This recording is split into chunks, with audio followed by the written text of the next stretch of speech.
planet's on fucking fire. Good morning, everybody. I'm Nikki, and you're watching Backyard Politics.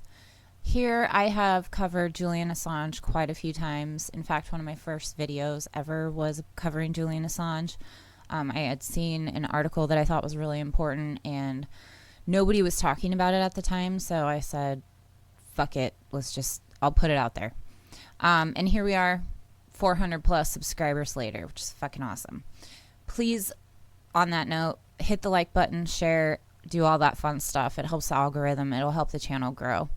So the reason I bring up Julian Assange is because we have another journalist that's being targeted.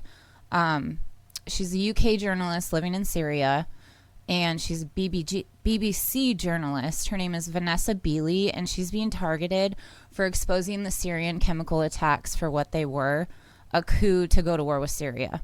So anytime you hear Assad apologist, like they used to say about all of us and Tulsi, they're talking about people like this that are actually spreading the truth. It's just like being called a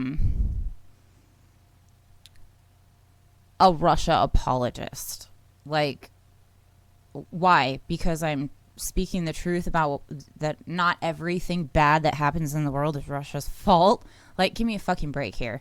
So this is Vanessa Beeley, the BBC journalist. This is her Twitter feed that I found 2 days ago, and just wanted to read this to you guys real quick to let you know what's going on. It says, BBC hack is now threatening potential legal action against me for exposing white helmets as Al-Qaeda auxiliary.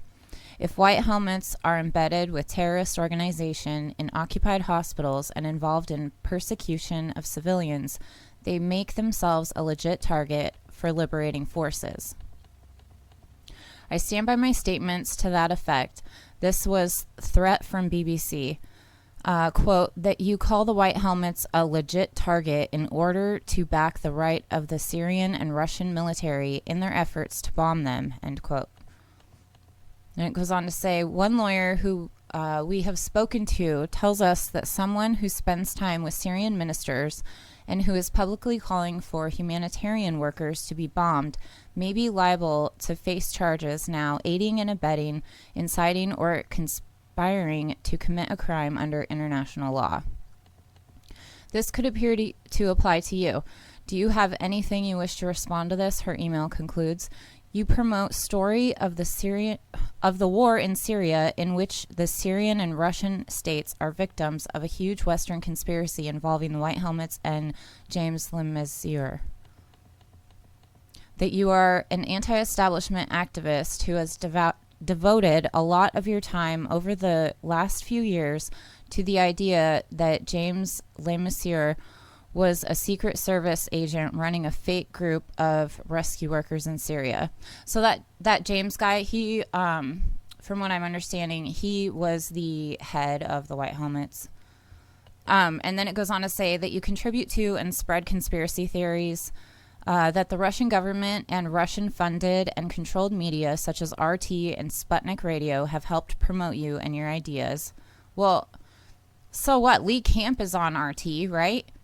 Does that mean that he's a Russian asset? No, it means that he's spreading the news that the mainstream media doesn't like. And so he found an outlet that would fucking promote his shit. That's all that means. So obviously the mainstream media doesn't want to promote Vanessa Beeley's stuff because she's going against the whole war narrative, which is who funds the mainstream media. So who does she go to? She goes to outlets like RT and Sputnik Radio, just like I go to YouTube. There's no difference. That the Syrian government has provided you with visas and state escorts and suggested places you could visit. They do that for all journalists, including BBC. That you were motivated by the suffering of children during your experiences in Gaza. That you have expressed anti-Semitic views, including blog posts and images posted on social media. That you see Britain as the corrupting force behind a lot of the horror in the world. And there's that little face there because, yeah, same with America. She honestly, in my opinion, is lucky to be in Syria right now because if she goes to any Five Eyes allied country, she's fucked. Just like Julian Assange. Julian Assange thought he was safe in the embassy. Right? We have instigated many of your claims in relation to the White Helmets and James Lemassoure.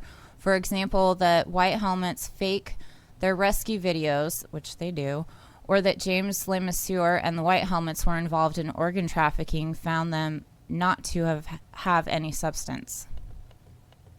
That you self-identify as a journalist, although you have no formal training and do not conduct yourself with the rigor of a professional journalist. Laugh out loud. That you have not conducted the White Helmets Mayday rescue or James Lemassoure when he was alive and his family in order to check your facts or to get the response in your allegations about them. And then she says, I interviewed White Helmets in Syria, and then link to it. That you are pro-Assad. This is what I was talking about, the smearing. Allow yourself to be used as a tool by, and you promote the propaganda of Syrian government, turning a blind eye to human rights violations carried by Syrian military, and that you give public talks as part of the state-sanctioned tours for visitors to Syria. That you promote the propaganda of the Russian government. I'm sorry I'm laughing. It's just such a fucking joke. Every time somebody's critical of the United States, the UK, the rest of the Five Eyes, anytime, guess what happens? It's Russian propaganda. Or you're a tool of Assad. Give me a fucking break here. It's so easy, guys. I don't have education in history or anything. I have a YouTube channel in my basement. It's so easy to see through. Let's see here. That when questioned about whether you are paid by the Russian or Syrian states, you have said that you are self-funded through the sale of your house. Do you have anything you wish to add to this? That you have shifted your focus in recent months to conspiracies about COVID-19. Sigh. They're just trying to find any which way to bring her down. This is terrifying. And do not be mistaken, the war on journalism is bipartisan. It absolutely is. Because again, they're exposing war crimes which both parties profit off of. It goes on to say, in one of my convos with Hat Chloe, I asked her if she would be looking into White Helmet's involvement with BBC Panorama Saving Syria's Children hoax. She claimed it was not big enough and refused to discuss. Laugh out loud. In previous conversations with BBC, and then she added somebody, I was told BBC would not consider looking into White Helmets because it's too polarizing and controversial. Weren't we told that exact same thing when we found out that the mainstream media knew about Epstein? Nobody wanted to cover it. Why the fuck do you think that is? Because it exposes the duopoly. It exposes the empire. It exposes all of these pedophile fuckfaces that unfortunately run a lot of countries.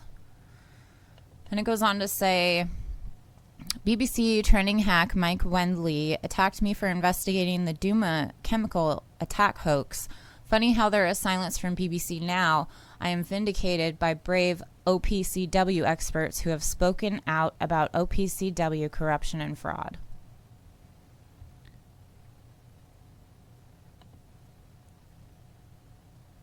I reported on this like a few days ago, maybe it was last week.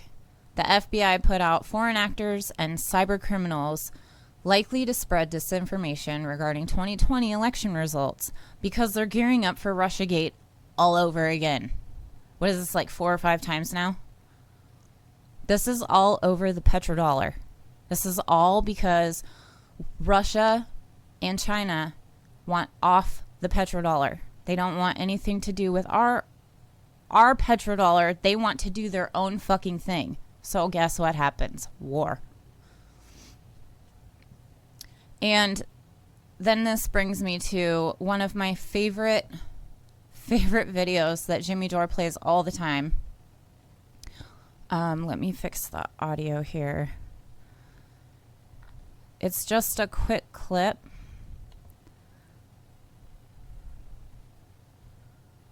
But it's talking about the chemical attacks. Here's the CNN report. And I'm going to guess this reporter has won -7 awards for her reporting. Here she is literally sniffing a backpack. Which, by the way, shows that she's not worried about it at all. At all. If I went somewhere, I would not get anywhere near that backpack if I thought something was actually in it. I certainly wouldn't stick my face in it and inhale it if we're talking about chemical weapons. If you thought there was sarin gas or whatever you thought it was. I don't even care if a producer was like, go sniff that backpack, this is great TV. I'd be like, you go sniff it, you're insane. I don't think so. And that guy's just helping her, like, okay. Yes, look at the guy. Oh, here. Sniff away. Sniff away, ready? No, here we go. Here we go. And there's definitely something that stinks. I can't. Oh my God. It's so stinky. It's so chemically. Oh my God. That's like, I don't even think you can get another day out of that one. A lot of times Is she joking or is she serious? I can't she's tell. serious. Oh my God, this seems like something you would do as a behind-the-scenes joke. And this is like The Onion. Yeah. If The Onion made videos, this is what it would look like. Oh my God. But these are the people who called me a conspiracy peddler. These are those people. Same. Yep. These are those people that are smearing people like Jimmy Dore, going after Vanessa Beeley, going after Julian Assange, and we're all next. So this is what you get when you come to YouTube for your news. You actually get what's going on. You get the truth. You get the news exposed for what it is, and you get a heads up on the latest people that they're going after for exposing the empire's lies. So please support this channel any way you can. I'm on Patreon, patreon.com/backyardpolitics. I have tiers $1, $3, and $5 available. I'm also on Venmo. If you can't support financially, I totally understand. I'm actually going to go find a paying job right after I'm done with this. So please like this video, share it on your social media, leave a comment. All that stuff helps as well. And you can follow me on Facebook, Twitter, Instagram, all that stuff. Until next time, Medicare be with you.